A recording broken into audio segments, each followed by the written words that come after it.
หยาบได้นี่พี่น้องแบบควันมันนี่หยาบ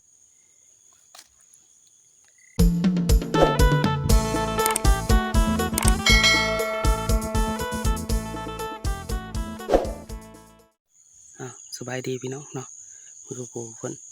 วันนี้บ่จะพามาเก็บมักพริกอยู่ไฮเนาะอยู่ไฮอยู่นะเพราะว่ามันเป็นลายแหละเบิ่งทางหลังพี่น้องนี่เนาะโอ้มักพริกโอ้พี่น้องโอ้จุลมปนแม่เนาะเป็นวานในพักอยู่นี่เอาลงมาแต่ว่าอยู่นี่มันยังอ่อนเนาะพี่น้องนี่มันยังอ่อนอยู่คืออยู่นี่เขาจะโอ้แม่บอกให้ไปเก็บอยู่ถึงเดี๋ยวไปใจเย็นเนาะเนื้อกลมคุงตัวนี้ขึ้นไปไปเลยพี่น้องนี่เนาะเอามาห่อแถววางทางไปนะแต่ว่ามันเห็นเครือมักทัวมันยังเป็นพี่น้องมักทัวนะบูหรือกันเนาะเป็นยังมันต้องบ่เป็นเนาะแต่ว่าพริกนี่เป็นลายเขาก็ปลูกลายอยู่ได้แล้วมะเขือมาอย่างเลยแต่ว่ามักพริกมันจะเป็นกลัวเนาะงามเลยนี่โอ้ยสุดยอดเลย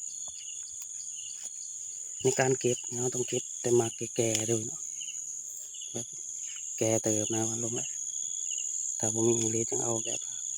มากก้างมากยางมานี่สุดยอดเลยพี่น้องบอกนี่เนาะเอาสิเก็บในต้นนี้ดีพี่น้องถ้าเอาบเก็บมันจะหล่นเองเลยมันสุกแล้วเนาะเก็บพี่น้องเก็บเลย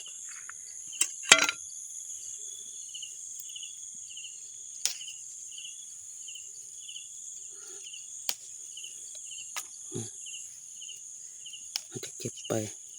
โอเคพี่น้องเก็บก่อนนี่พี่น้องผ่านไปประมาณ5 นาทีได้สำนี้น้องพี่น้องโอ้โอเคยังลายอยู่พี่น้องเก็บต่อเพราะว่าเขาบทนัดปันไดเนาะก็เลยเก็บเนี่ยแล้วก็บอกว่ามันนี่คือแบบนี้มันจะแก่จะมันอ่อนเนาะแต่เขาสิเก็บยองเลยเพราะว่ามาแก่มากอย่างเนี่ยมันจะเป็นตรงว่ามันเหลืองเนี่ยนี่ได้พี่น้องแล้วเขาสิโอ้มันแก่เพราะว่ามันขึ้นกับแนวพันธุ์คือกันมันเถื่อเขียวๆมันแก่ก็มีเนาะแต่เขาแนมเบิ่งมันสิ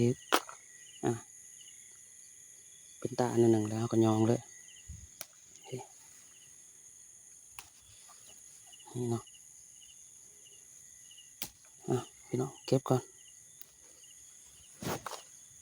ต้นนี้ยังดกคักพี่น้อง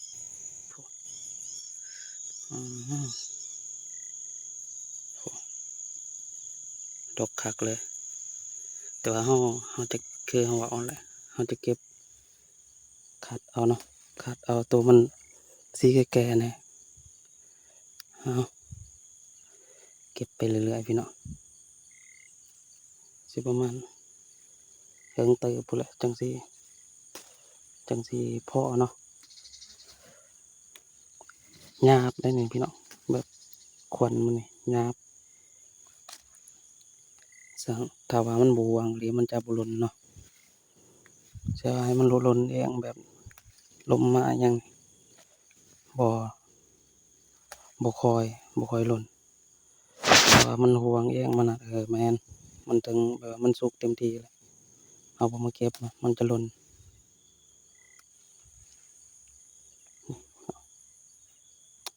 หน่วยปุ่มๆแบบนี้หรอกัดเข้าไปนี่แสบลงไปหลดได้นี่มาพริกพันธุ์ดังเดิมเนาะสุดยอดเลยพี่น้องเก็บต่อพี่น้องพอแล้วเนาะวันนี้เนาะนี่ส้มนี่ปลายมันสุกนี่พอเลยพี่น้องโอเคฝากกดไลค์กดแชร์เด้อพี่น้องเด้อพบกันใหม่คลิปหน้า